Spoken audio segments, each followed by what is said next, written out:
para eso pues queremos invitar a nuestro hermano Jordi ya a compartir pantalla. Queremos saludarlo, preguntarle cómo está, cómo ha recibido este nuevo año, saber un poco de usted también, de su experiencia en la iglesia, hermano, y nada, nutrirnos mucho de ese tema tan interesante que nos ha preparado para el día de hoy, que se titula Solo una cosa es necesaria. ¿Cuál será esa cosa? ¿Qué será eso que necesitamos? Hermano Jordi, ¿cómo está? Buenos días, feliz sábado. Estamos moderadamente bien. Gracias. Muy amable. Estoy contento de poder estar aquí con vosotros en esta mañana. Muchas gracias, hermano. Cuéntanos un poco de su experiencia. ¿Cuánto tiempo lleva en la iglesia? Bueno, tras cámaras hablaba. Bueno, si me pongo a contar cosas, seguramente en resumidas palabras, se nos haría la hora de comer. Pero llevamos pues 30 años, algo así, más o menos 30 años en la iglesia, después de una experiencia hasta los 30 y tantos años, una experiencia sin Dios en el mundo. Y yo lo único que puedo resumir es que si yo no hubiese conocido a Dios, posiblemente estaría en el cementerio. Amén. Amén. Creo que nos identificamos mucho también con usted. Lo he resumido mucho, ¿eh? Si algún día queréis, tenemos tiempo de explicar muchas cosas aquí, que hay entre medio. Perfecto, querido hermano. Sin más preámbulos, yo doy paso a su prédica del día de hoy y esperamos pues que sea pues de la ayuda, para ayuda espiritual de todos los hermanos que están conectados. Amén. Amén. Querido hermano. Muchas gracias, Cintia.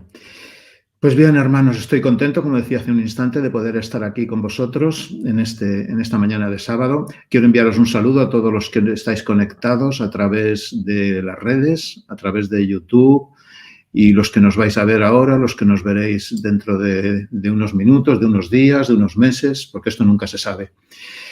Bien, hermanos, estamos en un tiempo complicado, ¿verdad? ¿Qué os voy a decir? Estamos en un tiempo que realmente es un tiempo de prueba. Un tiempo de zarandeo, un tiempo de prueba para todo el planeta, ¿eh? O sea, aquí no se está librando nadie, porque el sufrimiento nos está alcanzando a todos, es global. Estábamos viviendo en un mundo global y el sufrimiento y la angustia se está convirtiendo también en global. Pero hay un mensaje especial para nosotros, para el pueblo de Dios, para los cristianos, con este zarandeo, hermanos, que estamos viviendo. Estamos viendo nuestras iglesias diezmadas. Yo ahora mismo estoy viendo que tenemos 44 espectadores en YouTube, cuando sé que vuestra iglesia es una iglesia con muchos asistentes, con muchos miembros. ¿Dónde se encuentran el resto de nuestros hermanos? El Señor está tocando nuestro corazón, hermanos, porque lo que viene, lo que vivimos y lo que vendrá, nos va a poner más en jaque todavía de lo que estamos. Está profetizado un reavivamiento, un movimiento de reforma, un reavivamiento en el seno del pueblo de Dios, desde el seno del pueblo de Dios, desde el seno de la cristiandad. Y ese reavivamiento está por llegar y tiene que partir de cada uno de nosotros. Y para que haya un reavivamiento y un movimiento de reforma, tiene que partir de lo más grande que Dios ha hecho por el hombre, que es el amor. El amor es el que mueve todo, hermanos. El amor es el que nos llega a conmover y es el que nos llega a transformar. Y por eso esta mañana quiero compartir con vosotros una historia de amor que está en la palabra de Dios y que se inicia en el Evangelio de Lucas, en el capítulo 10, a partir de los versículos 38 al 42. Y dice lo siguiente: Y aconteció que yendo de camino entró a una aldea y una mujer llamada Marta le recibió en su casa. Esta tenía una hermana que se llamaba María, la cual sentándose a los pies de Jesús oía su palabra. Pero Marta se preocupaba con muchos quehaceres y acercándose dijo: Señor, ¿no te importa que mi hermana me deje servir sola? Dile pues que me ayude. Respondiendo Jesús le dijo: Marta, Marta, estás preocupada y acongojada con muchas cosas, pero solo una cosa es necesaria. Y María ha escogido la parte buena, la cual no le será quitada. Esta familia, hermanos, tenía su residencia en una pequeña localidad que se llamaba Betania, que estaba aproximadamente a 5 kilómetros de Jerusalén. En la casa vivían 3 hermanos: Marta, María y Lázaro. Lázaro era un hombre religioso y podríamos decir que todo el mundo era religioso en ese pequeño pueblo de Betania. Marta era feliz en la cocina, le encantaba trabajar con los menús, preparando recetas. También era una mujer religiosa, de costumbres, y cada sábado se la veía junto a sus hermanos María y Lázaro, calle abajo, dirección a la sinagoga. Y ahora hablemos un poco de María. María, su vocación especial no estaba en la cocina. Ella era una persona de relaciones sociales, le gustaba salir, era una mujer abierta y querida por todo el mundo. Y ella, a su vez, quería a todo el mundo. Cada vez que había una comida fraternal en la iglesia o en el campo, María estaba allí ayudando a todos a que se encontrasen a gusto. María probablemente era la más atractiva. Seguramente era muy, muy atractiva.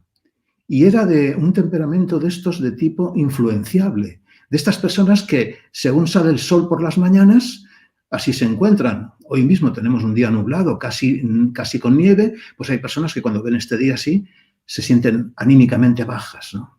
María era de una personalidad más bien artística. Los padres de estos hermanos probablemente habían fallecido. El texto no nos lo registra, ¿no? Pero tenían un tío en la sinagoga, un tío que su nombre era Simón. Y él, en cierta medida, y de acuerdo a la tradición de la época, se sentiría responsable de Marta, de María y de Lázaro. Simón era fariseo y era un dirigente de la iglesia, era un miembro del consejo de la iglesia. Y las cosas marchaban bien en Betania, hasta que un día Simón empezó a mirar de manera diferente a María. Se empezó a sentir atraído por María y trazó un plan que poco a poco fue siguiendo. María no sospechaba nada. A fin de cuentas, era una mujer abierta a todo el mundo, amaba a todo el mundo y así lo expresaba y lo exteriorizaba. Hasta que un día Simón consiguió llevarla a un lugar que él ya había preparado previamente. Y allí consumó su plan. Después de este encuentro, María cambió mucho. Empezó a sentirse culpable. Su tío, el líder religioso, la había introducido en el pecado.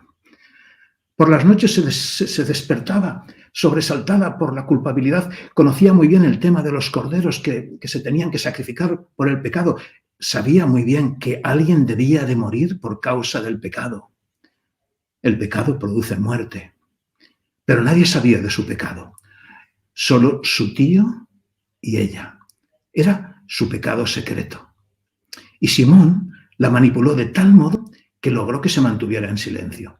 Probablemente utilizando incluso la presión eclesiástica que algunos saben y manejan muy bien. María anhelaba tener paz en su corazón. El pecado, hermanos, nos roba la paz. El pecado nos transforma y nos convierte en otras personas. María, al tener un alto concepto de la culpa, sentía que merecía un castigo por lo que había hecho. Es algo muy común en la religión de obras el tener la convicción de que tengo que ser castigado por mis pecados. Y la sociedad judía del tiempo de Jesús basaba su salvación en las obras de la ley. Y caer en el pecado era dejar de recibir las bendiciones de Dios y que éstas empezasen a transformarse en los juicios de Dios. María sentía que debía de ser castigada. Pero nadie sabía de su pecado. Así que la única salida para encontrar algo de paz era castigarse a sí misma. Y sabéis, hoy poco hemos cambiado en este sentido y muchas personas siguen haciendo lo mismo que se hacía entonces. Y la mejor manera que encontró María de castigarse a sí misma fue hacerlo otra vez, ya que esto podría hacer que ella se sintiese cada vez peor, cada vez más sucia, cada vez más culpable. Y de esta manera se castigaba a sí misma. Y de esta manera cayó otra vez y otra y otra, hasta que empezó a rumorearse por aquella pequeña población de Betania que María era una mujer perdida. Las gentes, cuando la veían, hacían comentarios y decían: cuidado, mantened a los niños lejos de María, cuidado con María. Su nombre empezó a estar de boca en boca. Y la presión que sufrió María fue tan fuerte que un día decide salir de Betania. prepara su equipaje y desciende montaña abajo hacia el mar de Galilea, a un pueblo que ya no existe hoy, llamado Magdala, que está a las orillas del mar de Galilea. Nombre, Magdala, con el que ya se la conocería a partir de entonces. María de Magdala, María Magdalena. Allí nadie la conoce y ella está determinada a cambiar de vida. Quiere cerrar esa etapa oscura de Betania y se pone a buscar trabajo y lo intenta en la tienda de ultramarinos, pero no necesitan a nadie. Lo intenta luego en el restaurante del pueblo porque ella conoce ciertas recetas que su hermana le había pasado, pero tampoco lo consigue. En la panadería, tampoco. Ve una tienda de perfumes y de especies y tampoco puede conseguir allí trabajo. Finalmente, el dinero empezó a disminuir y llegó un día que empezó a tener hambre y no sabía qué hacer. Y en su mente surgió la idea y se dijo, ya que estoy introducida en esto, voy a hacer algo de dinero fácil. Y lo de fácil lo vamos a poner entre comillas, ¿no? Y encontró gente enseguida dispuesta a pagar su precio y empezó a ganar mucho dinero. Sus problemas económicos desaparecieron, pero los remordimientos, la culpabilidad, en lugar de menguar, crecían más y más. Era inversamente proporcional al dinero. Cuanto más dinero tenía, más problemas internos tenía consigo misma. También le preocupaba a María el poder asegurar el dinero que ganaba. Y en aquella época no había bancos. Y un día pasó por allí, por Magdala, una caravana de mercaderes que vendían costosas especies y perfumes. Y como a ella este mundo le llamaba mucho la atención, invirtió una enorme cantidad de dinero en una costosa esencia de nardo puro y lo guardó en un frasco de alabastro en su casa. Pero la tristeza y la culpa le embargaban más y más, hasta que un cierto día escuchó que un predicador ambulante iba a pasar por la ciudad, que este predicador tenía unos discípulos que le seguían. Ella había oído hablar de este predicador, de sus milagros, de sus señales. Y cuando este predicador llegó a Magdala, todo el pueblo salió a escuchar a este caminante y empezó a decir cosas que nunca antes había oído. Bienaventurados los afligidos, porque recibiréis consolación. Venid a mí, todos los que estéis trabajados y cargados. El que viene a mí, yo no le echo fuera. Ellos no habían escuchado nunca antes. Los pecadores en esa sociedad eran rechazados y marginados. María no daba crédito a lo que oía.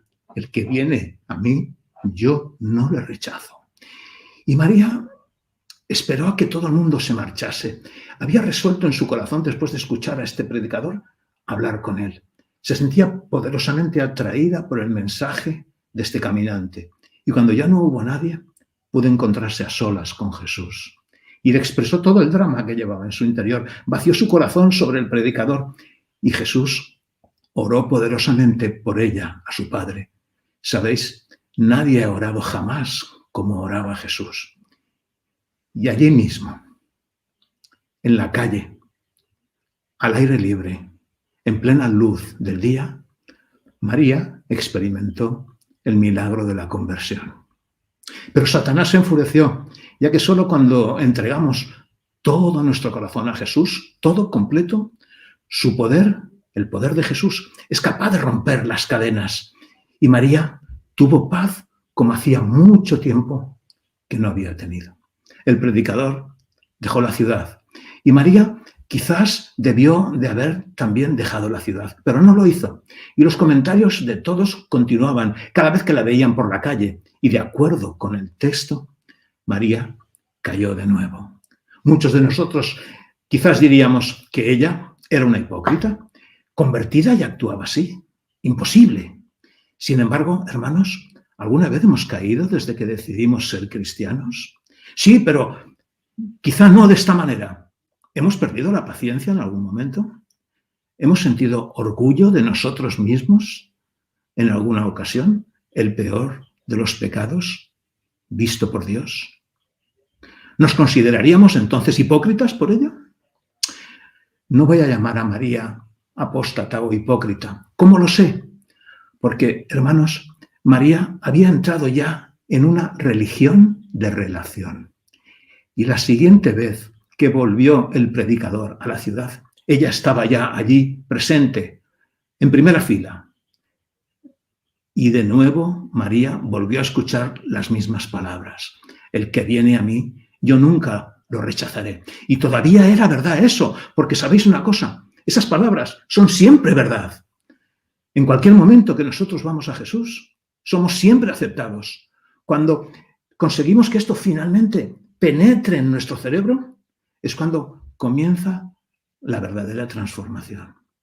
Cuando somos convertidos, se inicia el proceso de transformación. Un proceso que será lento, que será costoso en muchos momentos, pero que seguirá hasta el fin de nuestros días si no abandonamos a Jesús.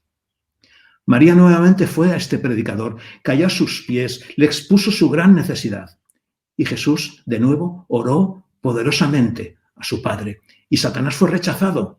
Y María volvió a llenar de nuevo su corazón de paz. Jesús siguió su camino, pero María continuó en el pueblo. Y de nuevo las mismas voces acusadoras que la señalaban. Y María volvió a caer una vez y otra vez y otra. Y seguro que ya llegado a este punto, nosotros diríamos que María no era sincera, que no lo intentaba con la suficientemente fuerza, que era una hipócrita. Pero no, hermanos, María no era una hipócrita. ¿Cómo lo sé? Pues igual que lo sabéis vosotros. Conocemos el resto de la historia de María y ella revela que María era sincera. Cierto día un grupo de personas vinieron de Jerusalén a Magdala con un plan secreto. Convencieron a María y ella, sin sospechar nada, se fue con ellos a Jerusalén. No sabemos cómo lo hicieron, pero ella accedió a ir con ellos. Y de repente nos encontramos con esa escena que aparece en el Evangelio de Juan, en el capítulo 8, en la que un grupo de personas entran en un apartamento donde estaba y la sorprenden con un hombre en el lecho. Y este hombre sale corriendo. Y ella, calle abajo y arrastrándola, la llevan hasta la presencia de ese predicador caminante. Él estaba entonces en Jerusalén. La vergüenza embargaba a María. Se sentía incómoda ante la presencia de Jesús, pero en realidad era el mejor lugar del mundo donde podía estar en ese momento. Había una multitud de personas con piedras en la mano. María agachó la cabeza y escuchó un sonido. El predicador estaba con un palito escribiendo en la arena y escuchó el sonido de las piedras que caían al suelo. Levantó un poco los ojos y vio cómo la gente se marchaba. Levantó la cabeza y se encontró con esos ojos transparentes de ese predicador caminante. Y él le dijo: ¿dónde están los que te acusaban? ¿No hay nadie que te condene? Y ella, mirándole, dijo: no hay nadie, ni yo te condeno. ¿Es real esto, hermanos? ¿Podemos llegar a creer esto? Ni yo te condeno. Vete y no peques más. Ahora, mis hermanos, llegamos a una gran verdad. La única persona que es capaz de parar de pecar es esta, y es la que comprende que nadie le condena. La condenación es algo así como una ley que nos lleva a seguir pecando. La autocondenación nos lleva al mismo resultado porque nos autocastigamos. La única manera que un niño tiene de crecer como persona es tener la certeza de que está siendo amado y aceptado a pesar de que se está equivocando. Cristo lo dijo en más de alguna ocasión. En el Evangelio de Juan, en el capítulo 3 y en el versículo 17, dice: Dios no envió a su Hijo para condenar al mundo, sino para que el mundo sea salvo a través de él. María quería dejar de pecar y descubrió algo muy interesante. Es muy difícil caer cuando Jesús está en tu ciudad. Y esto es verdad también para nosotros hoy. Es muy difícil pecar cuando estás en la presencia de Jesús. Imaginemos por un momento que yo tengo problemas con la bebida y estoy predicando en la iglesia y termino de predicar, cojo mi coche, me voy para mi casa y a la mitad del camino pues noto que tengo una inmensa sed y veo una cafetería, un bar abierto, que hoy no se ve casi ninguno. Y cuando voy a parar, Miro por el retrovisor y junto a mi lado veo a pasar a alguien y es el pastor de la iglesia. Y de repente, yo que creí que era débil, me he transformado en fuerte y paso por delante de la cafetería sin entrar dentro. 2 jóvenes están en una noche de verano, tranquilos en su coche, en un lugar solitario, haciendo esfuerzos los dos, y cuando creen que ya no pueden más, unas luces alumbran desde atrás. Es el coche de los papás de ella.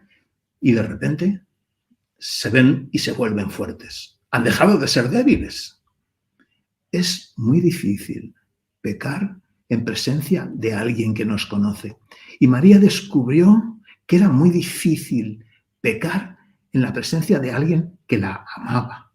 Estas ilustraciones, hermanos, están basadas en el miedo, pero María basaba su religión de relación en el amor, y el amor mueve y conmueve el mundo. Y María descubrió algo nuevo para ella. Es posible situarse a los pies de Jesús, aun cuando Jesús no esté en la ciudad, a través de lo que los profetas han escrito en su palabra. También podía ver y sentir su presencia a través de la maravilla de la oración. Y así podía mantener una relación con Dios sin estar Jesús en la ciudad. Y eso, hermanos, maravillosamente sigue siendo verdad hoy. Hoy, a través del Espíritu Santo, podemos estar más cerca de Jesús de lo que lo estuvieron entonces. Esto es, insistiendo en lo que decíamos hace un instante, una religión de relación. María empezó a experimentar esto, dejando a su lado esa religión de obras, su religión de esfuerzos centrados en su conducta, y comenzó a descubrir que Jesús era su Salvador. Y las cosas realmente comenzaron a cambiar en la vida de María. Y ella tuvo una idea. ¿Y por qué no volver a Betania a visitar a Marta y a Lázaro, sus hermanos? Y a ella la vemos regresando por ese camino ascendente hacia arriba, alejándose del mar de Galilea. Y cuando está muy cerca de la casa de sus hermanos, escucha una voz: ¡inmundo! ¡Inmundo! Era un leproso. Los leprosos debían avisar a distancia de que eran leprosos, ya que eran considerados inmundos, eran apestados, eran apartados de la sociedad, rechazados por todos, porque la lepra y la enfermedad era un castigo de Dios, porque decían como consecuencia de haber pecado. María conocía todo esto, pero vuelve a escuchar inmundo, y ese tono de voz le era familiar. Miró y no daba crédito a lo que veía. Imaginaros quién era. Era Simón, su tío, aquel que la había introducido en el pecado. Y ella se dijo: bien, que se muera, tiene lo que se merece. Se alejó del leproso y alcanza la puerta de su casa, y allí se produce un emotivo reencuentro entre los hermanos. Los vecinos la ven y se dicen unos a otros: María ha vuelto, cuidado con María. Pero alguno decía: bueno, sí, pero María ha cambiado. Pero otro respondía: pues pero no durará mucho. Hoy seguimos siendo igual de crueles. Pero María había aprendido ya a sentarse a los pies de Jesús cada día, incluso sin estar él presente. Y ella hablaba a los habitantes de Betania acerca de Jesús. Y un día este predicador caminante vino a visitar a estos hermanos con sus 12 discípulos y se presentó en la casa. Fue bienvenido al hogar de Marta, de María, de Lázaro. Pero Marta estaba muy nerviosa y se decía: ¿pero cómo voy a dar de comer a toda esta gente que viene de repente? ¿Cuántas de nuestras esposas a veces se han encontrado en esta situación por algunas invitaciones incómodas que hemos podido hacer? Y es aquí donde nos encontramos con el texto que hemos leído al principio.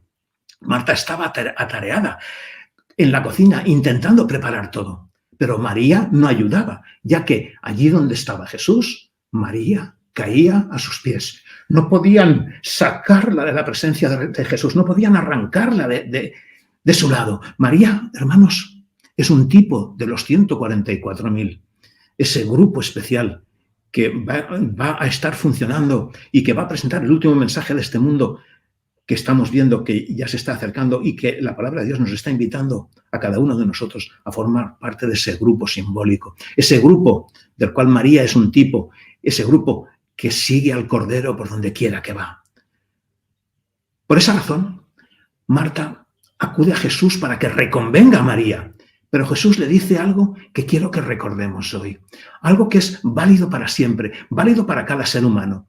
Hay muchas cosas por hacer, pero solo una te es necesaria. Una cosa que quizás muchos de los cristianos no hacemos. Siéntate cada día a los pies de Jesús, delante de su palabra, en oración privada. Esta es la única cosa que necesitamos. Y si esto falta, hermanos, lo demás no sirve para nada. Pablo llamó a ese todo, lo demás, basura. Si Jesús llena mi corazón, todo lo demás se va transformando en basura. Todo. El hogar de estos hermanos se hizo muy valioso para Jesús y había entre ellos una gran amistad. Y Jesús de nuevo partió a otra provincia. Al poco tiempo Lázaro enfermó. Los médicos se preocuparon mucho. Parecía que iba a morir. Enviaron mensajeros para buscar a Jesús. Lo encontraron, pero Jesús les dijo: no os preocupéis, Lázaro no va a morir. Y estos regresaron y les dieron las buenas nuevas a Marta y a María. Lázaro, no vas a morir. Pero Lázaro estaba muy grave y murió. En realidad, hermanos, Jesús nos libra de la muerte eterna. Pasamos al descanso, al sueño, pero no a la muerte. Y esto es lo que realmente Él les quería decir. Para los verdaderos cristianos, la muerte no existe. Es solo un sueño a la espera de la resurrección. Este es el mensaje, hermanos, que debemos de dar a nuestros hermanos terminales, a los familiares de nuestros amigos, de nuestros vecinos, que pierden algún familiar, algún amigo en este tiempo complejo, difícil, de dolor y de sufrimiento. No moriremos, hermanos, ¿sabéis? Los auténticos cristianos nunca mueren. Y estos son auténticas buenas noticias. Jesús entonces les dijo a sus discípulos de regresar a Jerusalén, pero sus discípulos no querían. Sabía que había espías esperando prender a Jesús. Pero este les dijo que debía de ir porque Lázaro duerme. Bueno, pues si Lázaro duerme, esto es bueno para él. Pero Jesús entonces, para que le entendiesen, les tuvo que hablar con claridad. Lázaro ha muerto y debo de ir a despertarlo. Así que regresaron a Betania y aquel que llevaba 4 días ya muerto, aquel que su cuerpo había entrado ya en descomposición, escuchó la voz de aquel que es la resurrección y la vida. Y se reunieron con gran alegría de nuevo los 3 hermanos. Buscaron unos minutos después a Jesús, pero él ya había tomado uno de esos caminos polvorientos para seguir con su misión. No esperó Jesús a los flashes de los fotógrafos y a las entrevistas de los periodistas. Poco tiempo después, Jesús, en uno de esos caminos polvorientos, escuchó la misma voz que había escuchado María. ¡Inmundo! ¡Inmundo! Era un grupo de leprosos que se acercaban a Jesús. Jesús sabía la carga de culpa que además de la enfermedad estaban sobrellevando, ya que la lepra creían que era un signo del pecado. Y Jesús, sin hacer preguntas, igual que sucede hoy, si estás arrastrando un pecado oculto, Jesús no te hace preguntas. Jesús quiere liberarte, quiere sanarte. En la Biblia, hermanos, la palabra sanación y la palabra salvación son las mismas. Y Jesús está pronto a sanarte, pronto a salvarte. Y Jesús, aun sabiendo que 9 de los 10 no le darían ni siquiera las gracias, lo sanó al instante. Jesús se acercó a Simón, tocó al intocable y la lepra desapareció. Sin embargo, Simón no le había aceptado como su Señor y su Salvador, pero Jesús simplemente le quitó su lepra. Esto resulta difícil de entender para algunos. A veces pensamos que solo los que son perfectos son sanados, son salvados. Y aquí Cristo sana a un pecador que ni siquiera le había aceptado, que ni siquiera le dio las gracias. Esto, hermanos, era incomprensible para un fariseo, ya que vivían una religión basada en las obras. Simón, que era importante de los fariseos, no entendió esto y le preocupó mucho este asunto. Simón fue a la sinagoga, se presentó a los sacerdotes, fue declarado sano, limpio, fue restaurado en sus cargos, pero como seguía sin comprender que sin hacer nada él haya sido sanado, un día reflexionando en esto, tuvo una brillante idea y se dijo a sí mismo: voy a hacer una fiesta, invitaré como invitado de honor a este predicador. Y cuando hay una fiesta en Betania, imaginaros a quién llaman para organizar la comida. Sí, a Marta. Y tuvo otra idea. ¿por qué no invitar también a Lázaro? Tendremos al predicador y al resucitado por el predicador. Esta será una fiesta que todo el mundo recordará y seguramente también me recordarán a mí porque he sido el organizador. Y allí, en la fiesta, ya podemos ver a Simón, a Lázaro, a Marta, a Jesús. Pero falta alguien en esa fiesta. María no está a gusto en la presencia de Simón, pero quiere estar con Jesús. Y recuerda sus palabras, que es necesario ir a Jerusalén y ser entregado en manos de pecadores. María sabe que Jesús debía de morir y se había propuesto ungir en su mente con ese perfume que ella tenía guardado de gran valor. Y tiene una idea. ¿Por qué no tomar ese costoso perfume que había guardado, entrar por la puerta de atrás de esa fiesta con ese perfume y ungir a Jesús en vida? Dicho y hecho. Entra por la cocina. Marta, que la ve, se sorprende al verla. María se acerca sigilosamente hasta donde se encuentra Jesús. Los invitados están escuchándoles, están absortos escuchando la voz de Jesús. Y ella piensa que puede hacer esto sin que la presten atención. Pero olvida un detalle. Olvida el detalle de que cuando tú abres el frasco de un costoso perfume, todo el mundo se entera.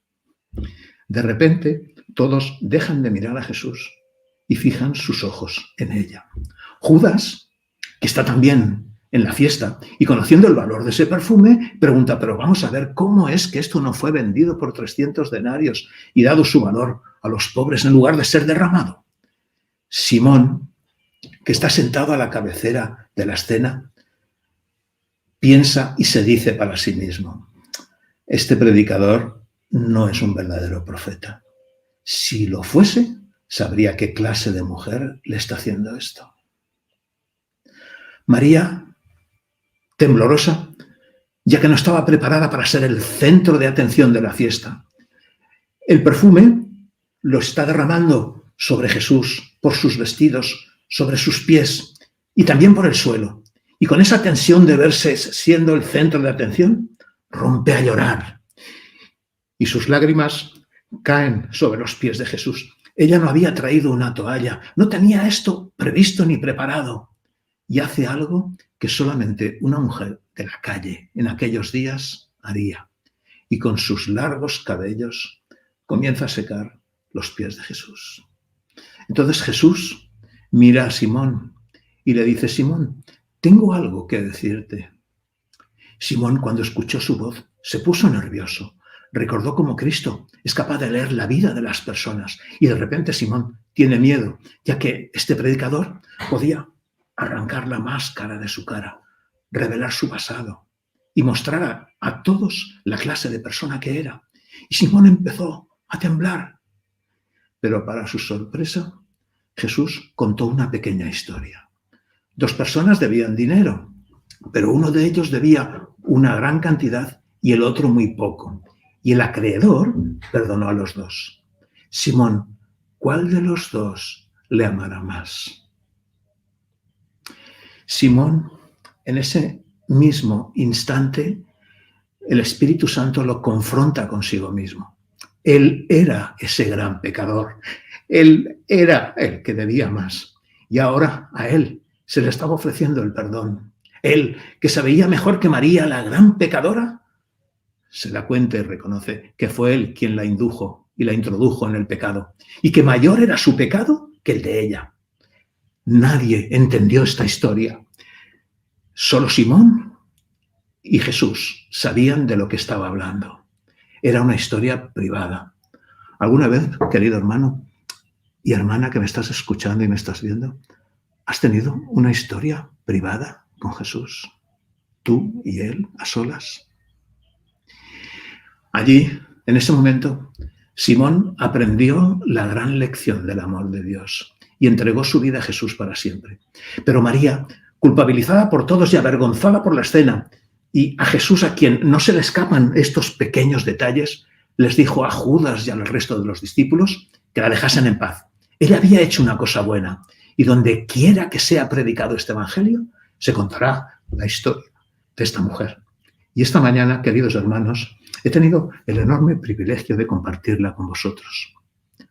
Hoy falta en muchos la piedad primitiva, el amor puro, y necesitamos recordar actos de amor como este para estimularnos a pasar tiempo con nuestro Salvador. Y aquel que nos limpia de pecado para que el amor pueda cumplir su objetivo en este mundo y el Señor pueda venir por fin a buscarnos.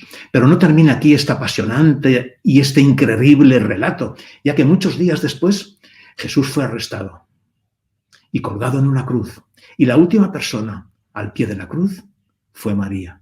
Fue enterrado en el sepulcro y el domingo, 2 días después, a primera hora, María volvía a estar allí en ese sepulcro y el sepulcro estaba abierto. María buscó el cuerpo, no estaba. Pero entonces escuchó una voz familiar. María, María. Era Jesús. Ella cayó a sus pies para recibir a Jesús. Y aunque toda la obra de la redención ya se había hecho, aunque todo estaba ya preparado para recibir a Jesús, Jesús demoró su partida para estar con María y reafirmar en ella el perdón y el amor incondicional de Dios por los pecadores. Y queridos hermanos, aquel que es capaz de perdonar a María, de salvar a Marta, de resucitar a Lázaro, de sanar y de salvar a Simón, hoy sigue siendo igual de poderoso para sanar, curar y salvarte a ti y salvarme a mí. Pero solamente una cosa es necesaria, solo una cosa te es necesaria. Cae cada día a los pies de Jesús y entonces Él podrá mantenerte fiel y transformar tu vida. Amén.